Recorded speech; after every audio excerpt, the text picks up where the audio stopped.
Hi friends, ഇന്ന് നല്ല tasty ആയിട്ടുള്ളൊരു ചിക്കൻ റോളിൻ്റെ റെസിപ്പി ആയിട്ടാണ് ഞാൻ വന്നിട്ടുള്ളത്. അപ്പോൾ നമുക്കിതെങ്ങനെ ഉണ്ടാക്കാമെന്ന് നോക്കാം. ആദ്യം തന്നെ നമുക്കിതിൻ്റെ ഫില്ലിങ് റെഡിയാക്കി എടുക്കാം. അപ്പോൾ ഇതിനായിട്ട് ഞാനിവിടെ ചിക്കൻ ഇതുപോലെ ഒന്ന് ചെറുതായിട്ട് കട്ട് ചെയ്ത് ഇതിലേക്ക് കുറച്ച് ഉപ്പും മഞ്ഞൾപ്പൊടിയും മുളക് പൊടിയും ചേർത്ത് നന്നായിട്ടൊന്ന് മിക്സ് ചെയ്ത് വെച്ചിട്ടുണ്ട്. ഇനി ഇതൊന്ന് നമുക്ക് ഫ്രൈ ചെയ്തെടുക്കാം. നമുക്കൊരു പാനിലേക്ക് കുറച്ച് വെളിച്ചെണ്ണ ഒഴിച്ച് കൊടുത്ത് ചൂടായിട്ട് വരുമ്പോൾ നമുക്ക് ഈ ചിക്കൻ ഇതിലേക്ക് ഇട്ട് കൊടുത്തൊന്ന് നന്നായിട്ടൊന്ന് ഫ്രൈ ചെയ്തെടുക്കാം. ഇപ്പോൾ ചിക്കൻ നന്നായിട്ട് ഫ്രൈ ആയിട്ട് വന്നിട്ടുണ്ട്. ഇനി നമുക്കിതൊരു പ്ലേറ്റിലേക്ക് മാറ്റി വയ്ക്കാം.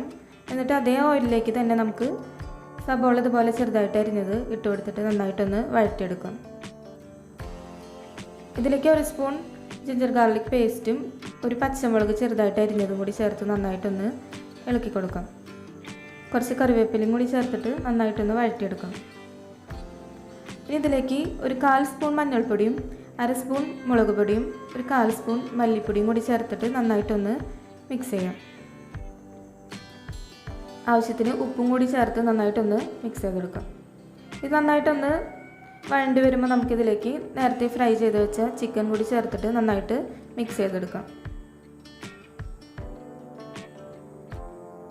കുറച്ച് വെള്ളം കൂടി ചേർത്ത് കൊടുക്കാം. ഇനി ഇതിലേക്ക് മല്ലിയില ഇതുപോലെ ചെറുതായിട്ട് അരിഞ്ഞെടുത്തത് ഇട്ട് കൊടുത്ത് നന്നായിട്ടൊന്ന് മിക്സ് ചെയ്യാം. ഒരു സ്പൂൺ സോയാ സോസും കൂടി ചേർത്ത് നന്നായിട്ടൊന്ന് മിക്സ് ചെയ്തെടുക്കാം.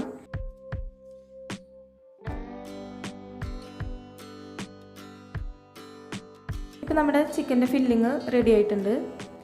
ഇനി നമുക്കിതിൻ്റെ ബാറ്റർ തയ്യാറാക്കി എടുക്കാം. അതിനായിട്ട് ഒരു കപ്പ് മൈദ ഒരു ബൗളിലേക്ക് ഇട്ട് കൊടുക്കാം. ഒരു 1/4 സ്പൂൺ ഉപ്പും ഒരു കോഴിമുട്ടയും കൂടി ചേർത്തിട്ട് നന്നായിട്ട് ഇതൊന്ന് മിക്സ് ചെയ്യാം.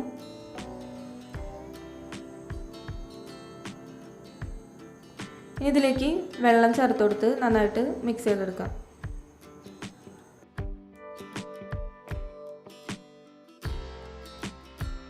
ഇപ്പോൾ ഈ ഒരു കൺസിസ്റ്റൻസിയിൽ വേണം നമ്മൾ ബാറ്റർ തയ്യാറാക്കാനായിട്ട്.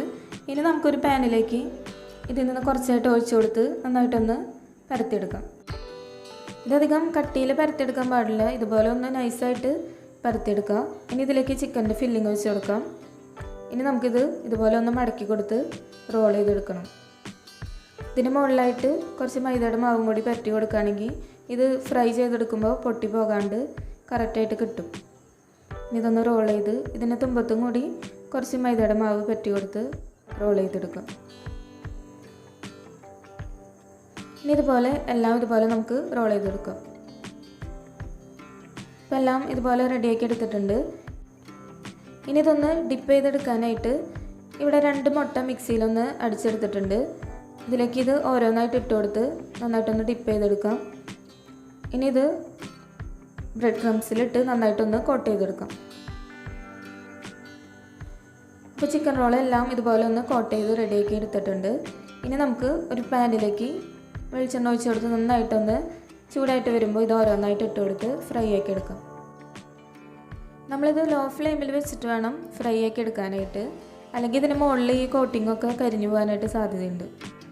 ഇതുപോലെ ഓരോ ഭാഗവും മറിച്ചിട്ട് കൊടുത്ത് നന്നായിട്ടൊന്ന് ഫ്രൈ ആക്കി എടുക്കാം. അപ്പോൾ നമ്മുടെ ടേസ്റ്റി ആയിട്ടുള്ള ചിക്കൻ റോൾ ഇവിടെ റെഡി ആയിട്ടുണ്ട്. അപ്പോൾ എല്ലാവരും ഒന്ന് ട്രൈ ചെയ്ത് നോക്കിയിട്ട് അഭിപ്രായങ്ങൾ അറിയിക്കാനായിട്ട് മറക്കരുത്. അടുത്ത നല്ലൊരു വീഡിയോയുമായിട്ട് നമുക്ക് വീണ്ടും കാണാം.